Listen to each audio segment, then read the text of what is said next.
ಎಲ್ಲರಿಗೂ ನಮಸ್ಕಾರ. ಇವತ್ತು ಇನ್ನೊಂದು ಬಗೆಯ ಆರೋಗ್ಯದಾಯಕವಾದ ದೋಸೆ, ಅದು ಬೀಟ್ರೂಟ್ ಹಾಗೂ ರಾಗಿಯನ್ನು ಬಳಸಿ ಮಾಡಿದಂತಹ ದೋಸೆ. ನಿಮಗೆ ಗೊತ್ತಿರ್ಬೋದು, ಬೀಟ್ರೂಟ್ನ ಆರೋಗ್ಯಭರಿತ ಅಂಶ ಸಹ ಗೊತ್ತಿರ್ಬೋದು, ರಾಗಿ ಸಹ.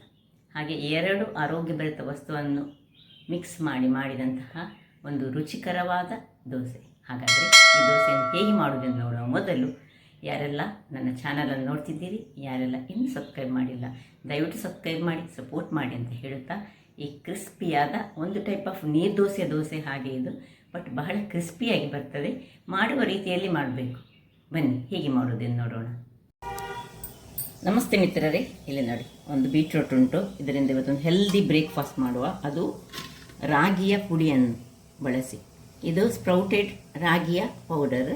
ಸ್ಪ್ರೌಟೆಡ್ ರಾಗಿ ಪೌಡರ್ ಸಿಕ್ಕಿದರೆ ಅದನ್ನೇ ತನ್ನಿ, ಇಲ್ಲದಿದ್ದರೆ ಹೀಗೆ ರಾಗಿ ಪುಡಿ ಸಹ ಆಗ್ತದೆ. ಏನಿಲ್ಲ, ಕೆಲವೇ ಸಾಮಗ್ರಿಗಳನ್ನು ಯೂಸ್ ಮಾಡಿ ಅಂತಹದ್ದು. ಒಂದು ಕಾಯಿಮೆಣಸು ಸಾಕು, ಸ್ವಲ್ಪ ಜೀರಿಗೆ 1 ಚಮಚದಷ್ಟು, ಒಂದು 4-5 ಸ್ಪೂನ್ನಷ್ಟು ಅಕ್ಕಿಯ ಹುಡಿದರೆ ಆಯಿತು. ಈಗ ಮೊದಲಿಗೆ ನಾವು ಈ ಒಂದು ಬೀಟ್ರೂಟನ್ನು, ನಮಗೆ ಇಷ್ಟು ಬೀಟ್ರೂಟ್ ಬೇಡ ನಮಗೆ, ಇದರಲ್ಲಿ ಇಷ್ಟು ಭಾಗದಷ್ಟು ಸಾಕು, ಅರ್ಧ ಭಾಗದಷ್ಟು ಬೀಟ್ರೂಟನ್ನು ಸಿಪ್ಪೆ ತೆಗೆದು ಇದನ್ನು ಸಣ್ಣದಾಗಿ ಹೆಚ್ಚಿಟ್ಕೊಳ್ತೇನೆ. ವೀಕ್ಷಕರೇ ನೋಡಿ, ಸಣ್ಣದಾಗಿ ಇದನ್ನು ತುರಿದ್ರೆ ಸಾಕ್ತದೆ. ತುರಿದು ಈಗ ನಾವು ಏನು ಮಾಡಬೇಕು ಹೇಳಿದರೆ, ಒಂದು ಕಟ್ ಮಾಡಿಕೊಳ್ಳಿ, ಇಲ್ಲ ತುರಿದುಕೊಳ್ಳಿ. ತುರಿಲಿಕ್ಕೆ ಈಸಿ ಆಗಿದ್ರೆ ತುರಿದ್ರೆ ಆಯಿತು. ಇದನ್ನು ಚೆನ್ನಾಗಿ ಈಗ ಸ್ವಲ್ಪ ನೀರು ಹಾಕ್ಕೊಂಡು ಒಳ್ಳೆ ಫೈನಾದ, ಒಂದು ಸಹ ಗಂಟಿಲ್ಲದ ಹಾಗೆ, ತುಂಡು ಒಂದು ಚೂಸ್ ಇರಬಾರ್ದು, ಒಂದು ಒಳ್ಳೆ ಪ್ಯೂರಿ ಮಾಡಿಕೊಳ್ಳೋಣ. ವೀಕ್ಷಕರೇ, ಅರ್ಧ ಗ್ರೈಂಡ್ ಆಗುವಾಗ ನಾನೀಗ ಈ ಮೆಣಸನ್ನು ನೀವು ಬೇಕಿದ್ರೆ ಸಣ್ಣ ಸಣ್ಣದಾಗಿ ಹೆಚ್ಚಿಟ್ಟುಕೊಂಡು ಮತ್ತೆ ಸಹ ಹಾಕ್ಕೊಳ್ಬೋದು. ಬೇಡದಿದ್ದರೆ ಹೀಗೆ ಬಾಯಿಗೆ ಸಿಕ್ಕದು ಬೇಡ ಆದರೆ ಹೀಗೆ ಗ್ರೈಂಡ್ ಮಾಡುವಾಗಲೇ ಇದನ್ನು ಒಂದು ಮೆಣಸು ಸಾಕು, ಇಷ್ಟನ್ನು ಹಾಕ್ಕೊಂಡ್ರೆ ಆಯಿತು. ಇದನ್ನು ಪುನಃ ಫೈನ್ ಪೇಸ್ಟ್ ಮಾಡ್ತೇನೆ. ವೀಕ್ಷಕರೇ, ಇಲ್ಲಿ ನೋಡಿ ಒಳ್ಳೆ ಫೈನಾದ ಹೀಗೆ ಬಾಗಬೇಕು ಬ್ಯಾಟ್ರಿ. ಈಗ ಒಂದು ಪಾತ್ರೆಗೆ ಇದನ್ನು ಶಿಫ್ಟ್ ಮಾಡ್ಕೊಳ್ಳೋಣ.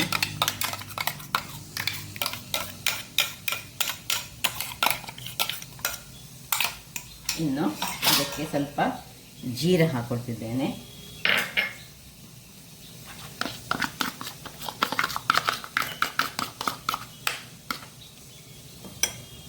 ಉಪ್ಪು, ರುಚಿಗೆ ತಕ್ಕಷ್ಟು ಉಪ್ಪು ಹಾಕ್ಕೊಂಡು ಚೆನ್ನಾಗಿ ಕಲರಿಸ್ಕೊಳ್ಳೋಣ. ಇಲ್ಲಿ ಬೇಕಿದ್ರೆ ನೀವು ಕ್ಯಾರೆಟ್ಗಳನ್ನು ಸಹ ಇದರೊಟ್ಟಿಗೆ ಯೂಸ್ ಮಾಡ್ಬೋದು. ಅದೇ ಬೀಟ್ರೂಟ್ ಇದೆ ನಾವೀಗ ಮಾಡ್ತಿದ್ದೇವೆ. ಈಗ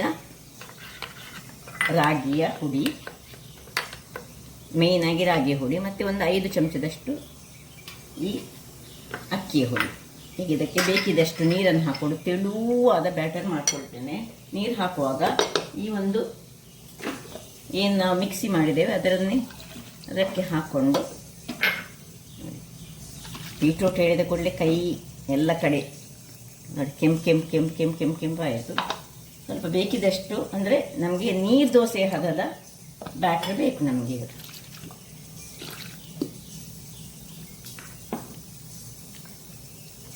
ಕರಡಿಸ್ಕೊಳ್ತೇನೆ ಒಳ್ಳೇದು ಮಾಡಿ. ವೀಕ್ಷಕರೇ, ಇಲ್ಲಿ ನೋಡಿ ತೆಳುವಾಗಿ ಬೇಕು ನಮಗೆ ನೀರು ದೋಸೆಯ ಥರದಲ್ಲಿ.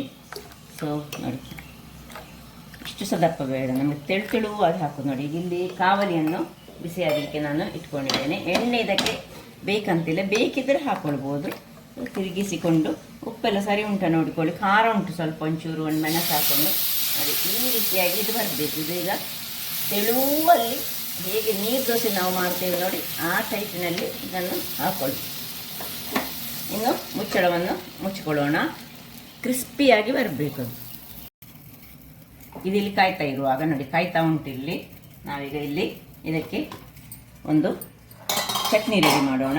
ಒಂದು ಸ್ವಲ್ಪ ತೆಂಗಿನ ತುರಿ, ಕಾಯಿ ಮೆಣಸು, ಸಣ್ಣ ತುಂಡು ಶುಂಠಿ, ಸಣ್ಣ ತುಂಡು ಹುಳಿ, ಮತ್ತು ಕೊತ್ತಂಬರಿ ಸೊಪ್ಪು ಇದ್ದರೆ ಹಾಕ್ಕೊಳ್ಳಿ. ಚೆನ್ನಾಗಿ ಕ್ಲೀನ್ ಮಾಡಿದಂತಹ ಕೊತ್ತಂಬರಿ ಸೊಪ್ಪು ಹಾಕಿ, ಸ್ವಲ್ಪ ಉಪ್ಪನ್ನು ಹಾಕ್ಕೊಂಡು ನೀರು ಹಾಕಿ ಒಂದು ಸಿಂಪಲ್ ಚಟ್ನಿ ಮಾಡಿದರೆ ಆಯಿತು. ಇದಕ್ಕೆ ಬಹಳ ಚೆನ್ನಾಗಿ ಬರ್ತದೆ.